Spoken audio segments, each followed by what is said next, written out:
Hey guys, here for a review of a book that made it to the Women's Prize shortlist, The Idiot by Elif Batuman. Now, people have strong feelings about this one. It's gotten a really mixed response, plenty of rant reviews, which you know I appreciate, but I have the minority opinion this time in that I really liked it. Definitely see why it's not for everyone, and I don't think it's a masterpiece, but I had a lot of fun with it. This is basically plotted and paced like a journal, although the sentence by sentence writing doesn't read that way. So we follow a girl named Selin in the mid 1990s during her first year of college at Harvard, and then over the summer when she goes to teach English in a Hungarian village. And it's a series of vignettes about her day-to-day life, including her classes, her tutoring experiences with underprivileged adults, these quite pretentious emails and awkward encounters she has with a senior boy she falls for, strange moments with her Hungarian host families, those sorts of things. And the glue of the book, the reason to read about any of this, is Selin's situational humor. This is largely about distilling the absurdity of random interactions. So here's a moment when Selin's on a plane to Paris on a Pakistani airline. A flight attendant asked if we wanted the American or the Pakistani meal. I asked for the Pakistani meal. There isn't any, said the attendant. Here's an American meal. There's no reaction from Selin. She just records the situation and moves on. Later, when she is working with Hungarian school children, the other teachers surprise her by putting on a mini pageant where they ask her to rank all the boys' legs on a scale of 1 to 10.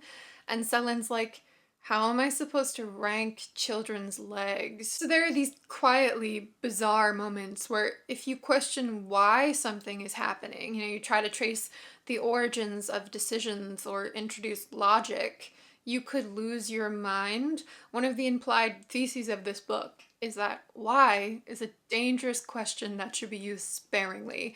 And for Selin, this is compounded by the fact that she knows that she doesn't quite understand a lot of things that seem to be common to the rest of humanity. So she's constantly adjusting her idea of normal in her quest to fake it, or at least identify it more successfully than she does now.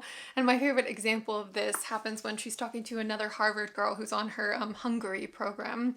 The girl says, "What did you bring your host family?" "Chocolate." "Chocolate," she sighed.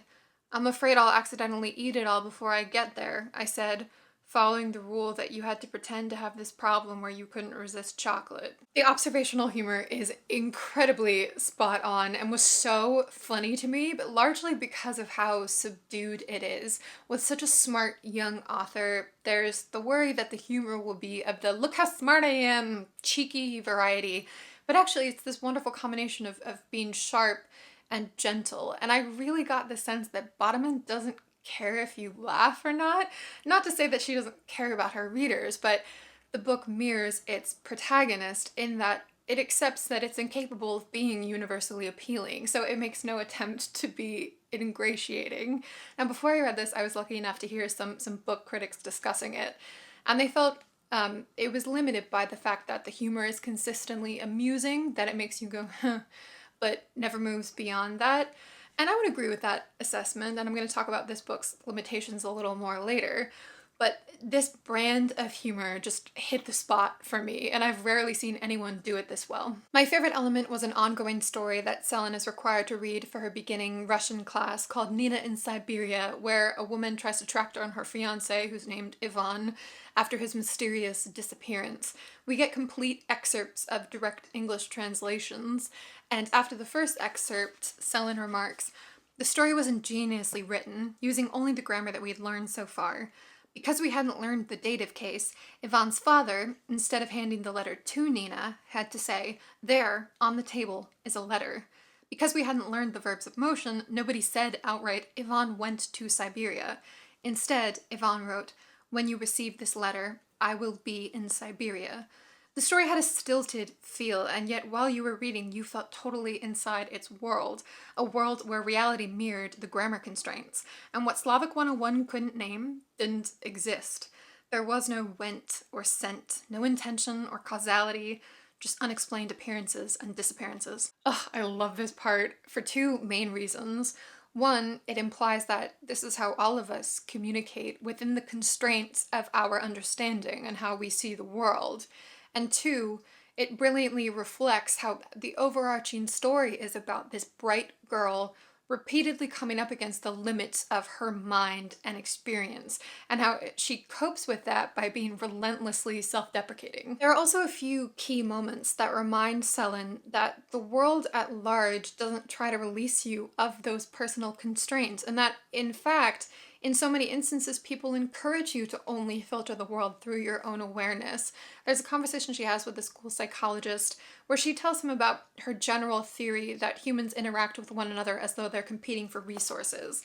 And the psychologist responds, Selin, what I'm hearing is a very simple, very natural thing. Fear of competition and fear of rejection by your peers. Obviously, you were extremely successful in high school, then you come to Harvard, etc. Essentially, she's trying to make a broad observation that's not just about her, but the psychologist assumes that her mind can only operate on the personal level. The same thing happens when she goes to the Louvre later in the book with her friend Svetlana, and she notes how Svetlana kept asking me what painting I identified with. I didn't identify with anyone in any paintings. So Selin is bemused by the smallness of her mind and the way others validate that smallness. In a similar vein to her general social awkwardness, Selin has a narrow experience of sex and romantic love, and her communication with Ivan, the boy she falls for, is so strained and weird. But ultimately, it doesn't matter whether their relationship meets your personal bar for what constitutes love. What matters is that she's experiencing these feelings that are new and intense and confusing. Whether or not Ivan is worthy of those feelings, a fascination with his perceptions of everything, the desire to be around him all the time, questioning everything she says and every opinion she has, thinking about him whenever she's not with him, almost not daring to wish that he reciprocated her interest. And sometimes it's all the worse to experience intense feelings on such a small scale. When you're part of a Romeo and Juliet type romance, you're justified in the drama of your feelings. But when the backdrop is regular, boring life, you not only suffer in love, but also feel foolish for suffering. So I loved this book's wit and its portrayal of what it feels like to be so smart, but also so young and shallow. And it's simple but interesting commentary on language and the struggle to communicate the specificity of your life to anyone else. But it does hit these same beats over and over without developing. I was part of a theater troupe one summer and we did a workshop on traditional clowning, which is different from the birthday party clowning. It has its own theatrical rules and logic, and one of those rules is that if you as the clown do something that makes the audience laugh, you have to maintain eye contact and do that thing repeatedly until they stop laughing. So say I as the clown went like and the audience laughed. I would have to go until they stopped laughing, which in itself is weirdly hilarious. And this book is a traditional clown. It displays the same structures and rhythms and sensibilities that it feels comfortable with again and again, which sort of makes reading this like eating a whole pack of Starburst. The first 3 or 4 are just delicious and punchy. By the 5th or 6th, you've kind of had enough. And if you force yourself to munch through the whole pack, it's too much. It's too much of the same taste to the point where it's sickly. So as much as I appreciated all the things that Batuman does so well, this book should have been way shorter. There was no need for it to be 420 pages. I think 300 pages would have been perfect for what the narrative was trying to achieve. That leads to my last point, which is that in a lot of the negative reviews this is getting, a source of frustration is the idea that it's pretentious. But the basic definition of pretentious is that something affects greater importance than it has. And so I don't at all think this fits that definition, because to me it's a fundamentally humble book in what it's attempting. Like I said, it does 4 or 5 major things quite sharply, but it is not trying to be profound. And there are so many indications in the novel to that effect.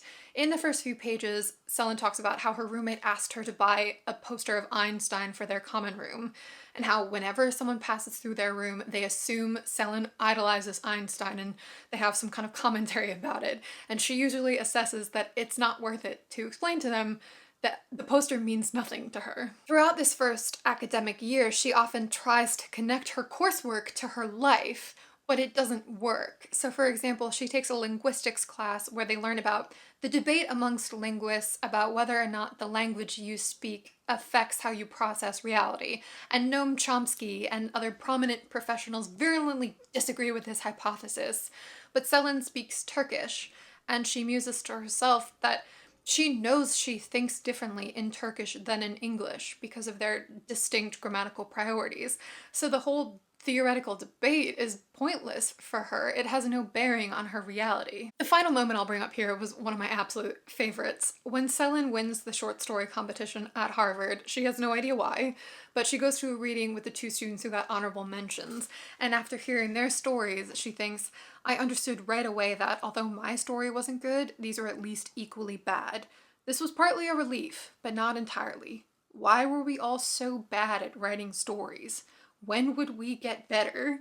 The book operates in this headspace where it's not trying to teach you things or provide fruit for deep analysis, because what it's really saying is, hey, the surface of life is bananas enough. Like, never mind diving deep.